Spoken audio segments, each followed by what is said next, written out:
Saya kembali menyapa rekan-rekan sekalian karena tadi saya sehabis olahraga, lalu saya berjalan, lalu saya melepas lelah. Saya berada di salah satu taman di tengah-tengah kota, yaitu Taman Suropati, yang dimana saya merasakan bahwa di taman ini ada udara yang begitu luar biasa nyaman bagi saya gitu kan.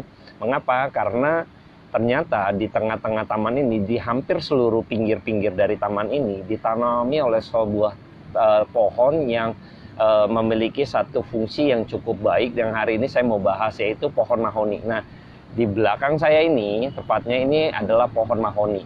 Pohon mahoni ini pohon yang ternyata dari daun, batang, sampai akarnya yang akan kita bahas, ini memiliki satu makna yang cukup baik. Nah, saya akan coba jelaskan. Yang pertama dari daunnya. Tadi Anda dan saya coba melihat betapa rindangnya gitu kan pohon mahoni ini, dan juga betapa besarnya batang daripada pohon mahoni, besar sekali di belakang saya, dan juga nanti kita akan bahas akarnya. Yang pertama saya akan bahas mengenai daun, yang dimana ketika itu pohon mahoni itu memiliki fungsi daripada daunnya sendiri adalah menyerap polutan. Ya, menyerap polutan. Jadi kita tahu bahwa di kota, di daerah perkotaan ini polusi itu kita tahu lah ini cukup tinggi ya. Jadi di tengah-tengah kota ada satu taman, dan taman ini memiliki udara yang cukup baik. Mengapa? Karena polutan-polutan itu diserap begitu rupa. Jadi pohon mahoni ini memiliki daun yang memiliki fungsi untuk menyerap polutan-polutan tersebut. Dan bukan hanya menyerap polutan itu saja, tetapi daun itu sendiri akhirnya melepaskan O2 atau oksigen dan O2 ke udara. Maka udara di sekeliling dari taman ini terasa begitu segar, begitu sejuk. Kenapa? Karena daun dari pohon mahoni ini melepaskan O2 yang baik buat setiap kita. Jadi nggak heran kalau di taman ini seringkali banyak orang yang cukup memiliki waktu pagi, sore, maupun sampai kadang malam hari suka berada di tempat ini karena udaranya begitu sejuk gitu ya. Nah, hari ini saya coba akan coba menggali makna dari daun mahoni ini. Daun mahoni ini kan daun yang tadi menyerap polusi dan melepaskan O2. Bagaimana dengan kehidupan orang Kristen? Hidup orang percaya harusnya juga mampu menyerap sesuatu yang buruk dan kita buang sesuatu yang buruk itu. Jangan sampai kita ikut-ikutan di dalam arus globalisasi dan era digital ini, tergerus masuk di dalam arus yang akhirnya membuat kebiasaan-kebiasaan kita menjadi kebiasaan-kebiasaan yang buruk. Nah, bayangkan ya, di era digital ini kita tahu sekali banyak aplikasi-aplikasi yang juga akhirnya kita tahu ini tidak memiliki manfaat gitu kan bagi setiap kita, bahkan yang akan tanda petik gitu ya, membawa kita kepada satu kebiasaan-kebiasaan yang buruk atau mendorong kita kepada hal-hal yang akhirnya tidak membuat menjadi pribadi kita menjadi lebih baik gitu ya. Nah, saya nggak akan sebutkan aplikasi-aplikasi tersebut, tetapi teman-teman harus bijaksana. Bayangkan di era digital seperti ini, kalau Anda dan saya tidak memiliki filter yang begitu rupa, yang begitu tajam, kepekaan rohani yang begitu tajam, maka kita juga akan tergerus, kita akan masuk dalam arus yang dunia lempar itu. Bayangkan di era digital ini banyak sekali sampah, aplikasi-aplikasi yang juga sebenarnya sampah gitu, yang beredar begitu rupa dengan leluasa berada di dunia digital. Nah, bagaimana dengan kita? Sudahkah kita benar-benar bisa membuang itu semua, memiliki filterasi yang cukup baik untuk kita bisa memilah mana yang benar, mana yang baik, mana yang buruk, mana yang tidak bermanfaat bagi saya, mana yang sesuatu yang bermanfaat yang harus saya gaungkan.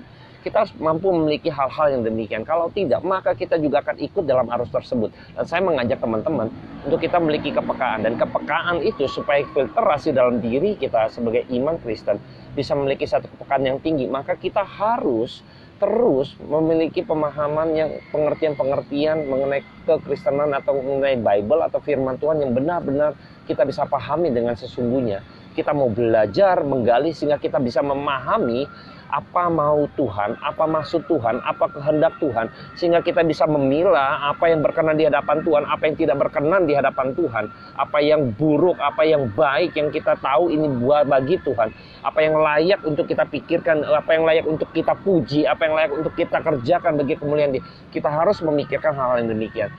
Kalau kita bisa memiliki pemikiran demikian, itu artinya kita memiliki kepekaan rohani. Karena apa? Karena kita melatih diri kita untuk kita mau terus bersentuhan dengan perkataan yang kekal itu, yaitu firman Allah. Sehingga kita menerima itu, sehingga kita memiliki sensitivitas yang tinggi terhadap dunia digital. terhadap polutan-polutan yang ada di dunia digital. Sehingga kita mampu bukan hanya menyerap itu dan membuangnya, tetapi ada hal yang kedua, yaitu di mana Anda dan saya mengeluarkan oksigen. Sama seperti daun mahoni tadi, mengeluarkan O2 yang baik buat lingkungan sekitar. Dan saya berharap Anda dan saya juga memiliki satu kerinduan begitu rupa untuk bisa bermanfaat bagi orang lain, untuk bisa bermanfaat bagi dunia di tengah-tengah dengan segala macam kebobrokannya, kecemarannya. Kita harus melemparkan berlian di dunia digital. Kita harus mampu melemparkan sesuatu yang baik bagi dunia digital juga. Dan kita harus benar-benar bisa memberikan satu mungkin talenta yang Anda miliki, entah itu bernyanyi, entah itu bermusik, entah itu berkarya dengan hal-hal lain gitu ya.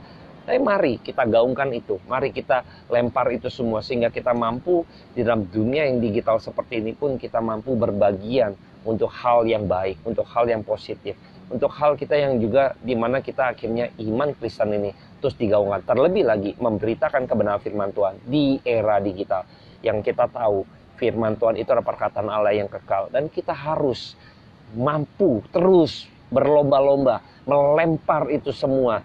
Hal-hal yang baik, perkataan Allah yang begitu berkuasa, mari kita lempar di dunia digital. Sehingga aplikasi-aplikasi mungkin di dunia digital, konten-konten yang tidak bermanfaat justru malah menjerumus, akan kita geser dengan hal-hal yang baik, yaitu perkataan Allah, yaitu kebenaran firman Tuhan. Mari, ini tugas kita semua, bukan tugas hanya para pendeta, dan juga tugas bukan para penggembala atau penginjil, bukan, tapi tugas kerinduan orang percaya supaya kita memberitakan firman Tuhan dimanapun, kapanpun, dengan cara seperti ini. Yuk, mari sama-sama kita bersihkan polutan, kita serap polutan dan bersihkan udara di dunia digital dengan kebenaran firman Tuhan. Lemparkan oksigen buat dunia digital. Dan kita masuk sekarang, kita melihat dari batang pohon ini, mahoni, cukup kokoh ya, kuat gitu ya. Saya melihat bahwa ini batang pohon mahoni ini memiliki nilai ekonomis cukup mahal gitu ya. Biasanya batang dari pohon mahoni ini digunakan untuk furniture, untuk juga membuat ukiran kayu, untuk membuat mebel gitu kan, untuk membuat kursi gitu kan. Dan ini memiliki nilai ekonomis yang cukup tinggi. Mengapa cukup tinggi? Karena batang dari pohon mahoni ini sangat kuat gitu kan, dan juga emang memiliki satu ketahanan yang cukup baik gitu loh. Jadi ketika dibuatkan satu furniture, mebel atau ukiran kayu itu, maka akan memiliki satu nilai yang paling tinggi gitu kan, karena kuat dan bertahan lama.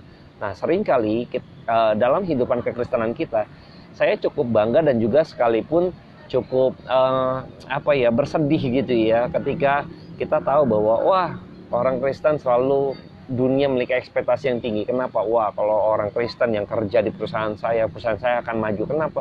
Karena orangnya jujur, performanya akan mati-matian. Sama seperti imannya Kristus mati buat mereka, maka mereka pun memiliki satu kerinduan untuk fighting gitu kan. Yang ketiga, mereka itu orang yang mau habis-habisan gitu kan, yang mau menunjukkan performanya begitu rupa, penuh dengan kasih, nggak curang, lain sebagainya. Itu banyak sekali. Tetapi seringkali saya juga mendengar sedih hati gitu ya. Banyak orang kecewa gara-gara orang Kristen. Kebayang nggak? Nah, ini seringkali kita jadi kalau kita percaya kepada Kristus, tapi saya melihat bahwa ini semua PR dan tugas kita kembali. Di tengah-tengah dunia ini harusnya kita juga memiliki nilai integritas yang cukup tinggi seperti pohon mahoni tersebut. Pohon mahoni itu kenapa bisa kayunya begitu kuat sekali? Karena dia pohon mahoni. Pohon mahoni itu emang pasti batangnya itu, kayunya itu kuat, tebal dan besar. Itu namanya pohon mahoni gitu kan.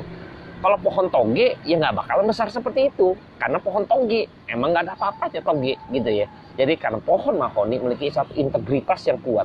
Nah, seharusnya kita menjadi orang percaya, orang Kristen. Kristus sudah mati buat hidup Anda dan saya. Kristus sudah mati dengan cara yang begitu sungguh-sungguh, yang begitu rumit, yang begitu kompleks, yang nggak semua orang bisa dilakukan, nggak semua orang mau melakukan itu, yang mau mati buat Kristus. Tetapi ketika Kristus mati, maka banyak orang-orang pengikut yang kita tahu, nabi-nabi Tuhan, rasul-rasul Tuhan, mati buat Kristus. Mengapa demikian? Karena paham jati dirinya, integritas dirinya, jadi memegang teguh imannya sampai akhir hayatnya. Dan harusnya kita sebagai orang-orang percaya pun harusnya memiliki nilai tinggi yang demikian. Kenapa? kita memiliki iman yang begitu besar. Maka kita harus merefleksikan iman Kristus di dalam kehidupan kita, bahwa kita hidup juga di dalam kebenaran Kristus. Maka yang hidup yang kita jalani adalah bukan hidup kita, melainkan hidup di mana Kristus meraja atas hidup kita, dan kehendak Tuhan yang kita jalankan. Maka sesungguhnya kita hidup bagi Kristus, dan Kristuslah yang hidup di dalam kita. Harusnya demikian. Maka nggak heran sekarang kekristenan menjadi dua bagian, yaitu yang sejati dan yang palsu. Nah, saya berharap Anda dan saya menjadi Kristen yang sejati. Mari kita tunjukkan nilai. Mari kita menjadi anak-anak Tuhan yang berintegritas. Mari kita menjadi pribadi-pribadi yang akhirnya memiliki nilai tinggi dan Kristus dimuliakan. Itu poinnya. Dan saya berharap kita semua makin hari makin memahami kebenaran firman Tuhan, makin menyerap gitu kan apa yang sudah kita dengar melalui perkataan Allah yang bersifat kekal. Mari kita renungkan baik-baik. Mari kita minta pertolongan daripada Tuhan supaya Anda dan saya juga hidupnya akhirnya masuk di dalam rencana Tuhan, masuk di dalam kehendak Tuhan. Dan saya berharap kita semua bisa memahami hal ini. Dan ini tugas dan PR kita bersama, ya. Saya berharap kita semua terus menjadi berkat bagi orang di sekitar kita. Mari kita tunjukkan nilai kekristenan yang sejati seperti apa. Nah, terakhir itu pohon mahoni itu akarnya itu dia salah satu pohon yang bisa hidup di tanah yang gersang, ya. Jadi pohon mahoni ini pohon yang mampu hidup di tanah yang gersang. Jadi pohon ini begitu tangguh gitu ya. Jadi tanah gersang pun dia bisa hidup gitu ya. Karena kenapa bisa survive demikian? Kembali karena pohon ini adalah pohon mahoni, maka dia memiliki integritas dan karakteristiknya yang demikian. Maka ketika tanah gersang pun dia bisa hidup, dia bisa survive karena dia tahu ini pohon mahoni. Nah, saya berharap Anda dan saya juga demikian. Seberapapun dengan keterbatasan kita, mungkin minoritas gitu ya, mungkin kita di lingkungan kita minoritas, tetapi kita tetap di dalam Kristus karena kita orang percaya, karena kita memiliki iman di dalam Kristus. Maka kita di tengah-tengah kecemaran, di tengah-tengah jahat yang kita bisa memancarkan kasih Kristus di tengah-tengah yang cemar ini, yang mungkin makin hari makin jahat, tetapi kiranya kasih Kristus terus boleh kita pancarkan dimanapun kita berada. Karena apa? Karena Kristus sudah mati buat saya. Kasih Allah limpah atas saya. Saya telah menerima kasih itu. Sekarang saya memancarkan kasih itu sebagai integritas diri kita. Sebagai Anda dan saya mengkonfirmasi, saya menerima kasih daripada Allah. Maka saya harus memancarkan kasih Allah itu dalam kehidupan saya. Saya berharap Anda dan saya merenungkan dengan, ya, kita hidup bijaksana ya, di tengah-tengah era yang sudah begitu bebas gitu ya, jadi bablas menurut saya. Tapi Anda dan saya berharap bijaksana, tetap bersama-sama bersemangat untuk perenungan kebenaran firman Tuhan. Saya mengajak kita semua untuk mau belajar, memberikan telinga untuk mendengar kebenaran firman Tuhan, untuk mau belajar mendengar sesuatu yang berat di dalam pembelajaran kebenaran firman Tuhan, sehingga kita memiliki kepekaan yang tajam untuk kita mengetahui mana yang berkenan pada Tuhan, mana yang tidak berkenan.